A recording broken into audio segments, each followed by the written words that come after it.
I think Ayn Rand said it best when she said, you can avoid facing reality, yeah, but you cannot avoid the consequences of not facing reality. Yep, if you can't face reality, obviously reality at some point in time is going to confront you. And the reality is this. In Michigan, we're no longer in a business cycle. Michigan is in a secular, meaning trend, decline. In my old aviation days, we used to call it a graveyard spiral. I've mentioned that in many years so far in this decade.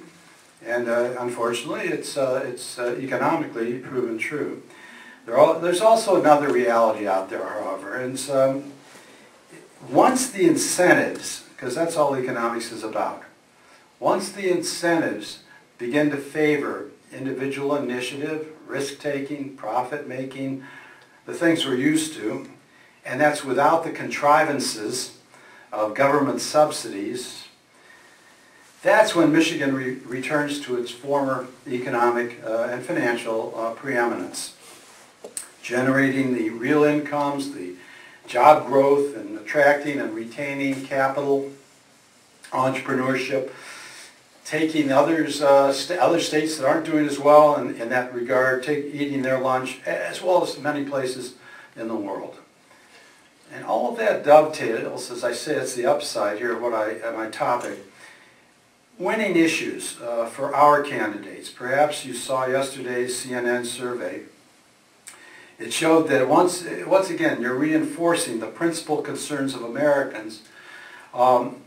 Leading the list of the survey was 49% who said the economy and employment. Among the Zoganants, the so-called independents, it was actually 54% who said that it was the economy that was the major issue. Healthcare remained well below 20%, somewhere between 14 and 17%. And that's despite the mega publicity, the wall-to-wall media coverage of that issue by the sycophants of today's media. I truly believe the focal issue, lopsidedly, today is the stupid economy, or if you want to say the economy's stupid. As long as we properly define what Lansing and Washington are proffering as a Marxist regime. I'm going to say more about that, but it's now within our grasp the ability to reassert the fundamentals of what works, a market system, what doesn't work, what fails, socialism. By articulating the contrast, I think we can win votes, and rather handily. Within this central issue, we can beat the ruinous, what I would call, three philosophies that have been our chief competition. One is political correctness. Secondly, the too big to fail. And three is, how do you compete with free? So those are the three lethal issues that I think we have to address. Directly or indirectly, we have to use that to our advantage now. I'm going to preempt some of my comments by asking why I care about Michigan in the first place, because I do think we have to be serious about that one. After all, Michigan, what, doesn't have a Federal Reserve, a veritable printing press to monetize Michigan's $53 billion in unfunded liabilities, public sector liabilities such as health care and pension.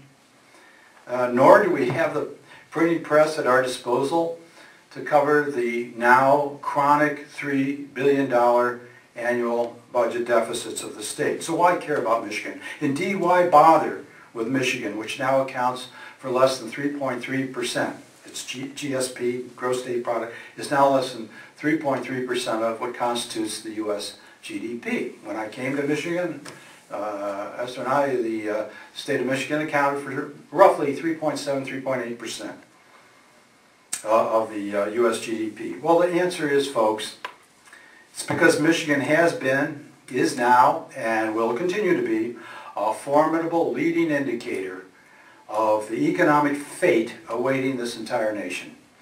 If policies do not change, and do not change rapidly, in order to improve incentives, then the state of Michigan will prove to be the finest laboratory and the truest harbinger of what the U.S. will look like by the year 2015.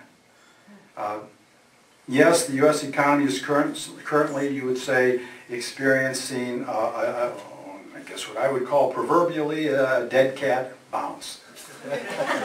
Now,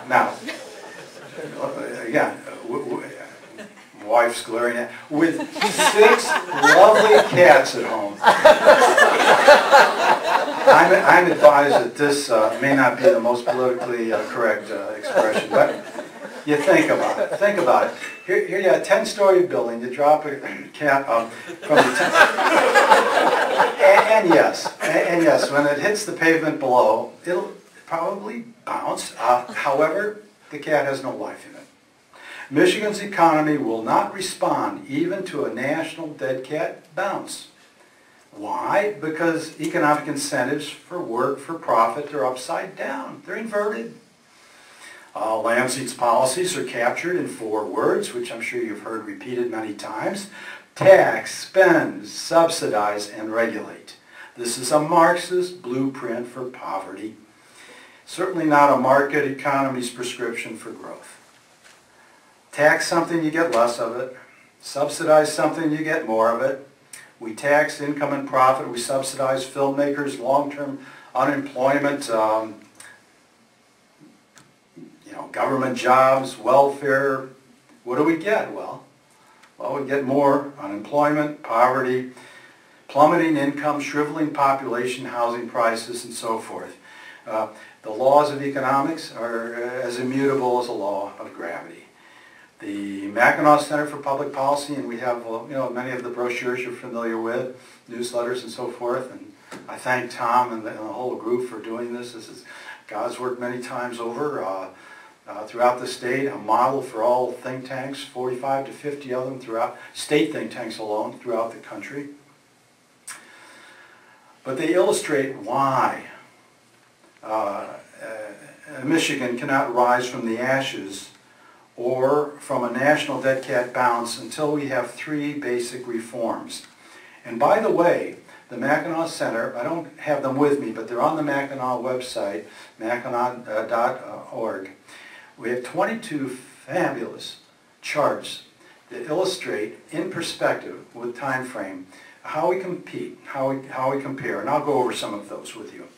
But first, let me give you 5 reasons why I suspect we are in a national economic dead cat bounce that could easily transmogrify into a very nasty secondary recession this year. That's just what you wanted to hear.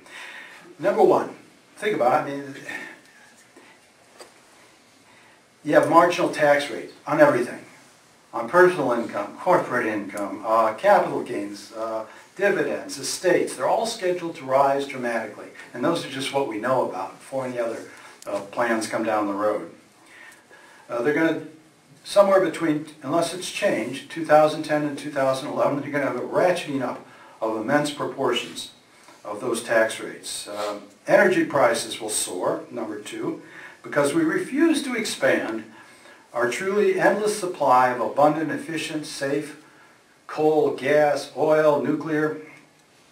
Thirdly, interest rates, they're bound to rise. They have to rise. You can see what people are voting against the dollar. They continue to hold interest rates at essentially 0, Federal Reserve. What do you think the effect on borrowing will be when the rates begin to rise? Fourthly, inflation will begin its inexorable rise. Impact on buying power, needless to say, not a positive facet. And fifthly, Washington's anti-trade policies. Even with our allies, whether it's Korea, Colombia, Honduras, they're all sitting on hold. The administration, Congress, anybody else, they're not doing a thing. And yet, net exports, trade, has been the underpinning of any GDP growth we've had so far in this decade.